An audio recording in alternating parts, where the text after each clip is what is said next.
માછીપુરાના પ્રગતિશીલ ખેડૂતનો તરબૂચની ખેતીમાં સફળ પ્રયોગ 1.5 એકરમાં 80,000 રૂપિયાના ખર્ચ સામે 3 લાખ રૂપિયાથી વધુની કમાણી।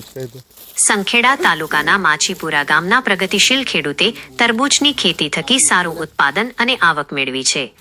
1.5 એકર જમીનમાં તરબૂચ વાવ્યા, જેમાં 55 60 દિવસમાં 80,000 રૂપિયાનો ખર્ચ કરી અંદાજે 3 લાખ રૂપિયાથી વધુની આવક મેળવી છે। સંખેડા તાલુકાના માછીપુરા પંથકમાં મોટા ભાગે ખેડૂતો કેળાની ખેતી કરે છે।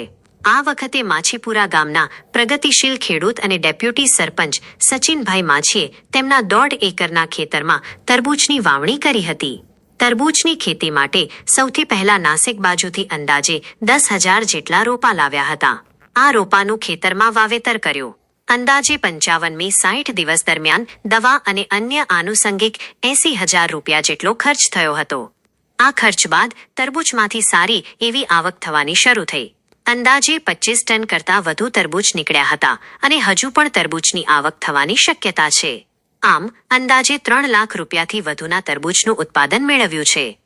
પ્રગતિશીલ ખેડૂત સચિનભાઈ માછીએ આ અંગે જણાવ્યું હતું કે હું માછીપુરા ગામનો ખેડૂત તરબૂચની ખેતી પ્રથમવાર કરેલી છે અને આ ખેતીમાં મને કોઈ નોલેજ ના હતું, પણ બીજા માધ્યમોથી મોબાઈલ ઇન્ટરનેટના માધ્યમોથી માહિતી લઈ અને 2-2.5 વીઘા જેવી ખેતી કરી તરબૂચની, અને આ તરબૂચની અંદર સારામાં સારું ઉત્પાદન લીધું છે।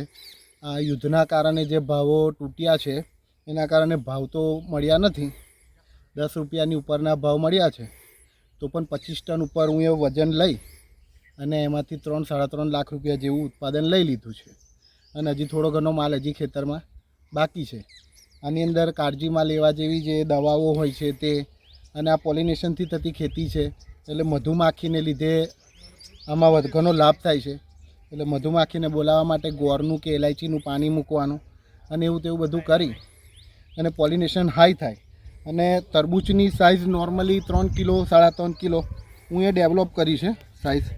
આ નોર્મલી 3.5 4 કિલો 4-5 કિલો ઉપર, અને બીજા ખેતરમાં હજુ બીજા ઘણા એવા જે દાણા છે જે 6 કિલો 6.5 કિલોની બી આસપાસ જાય એમ છે। અને બહુ જ સારું રહ્યું મને આ ખેતીમાં, અને હું ખૂબ સારી મહેનત કરી અને દરેક ખેડૂતોને માહિતગાર કરવા માગું છું કે જો તરબૂચની ખેતી કરતા હોય તો ભાવ ઉપર નહીં પણ વજન લેવા ઉપર જો એ લોકો ભાર મૂકશે તો 100% સફળ રહેશે। બસ।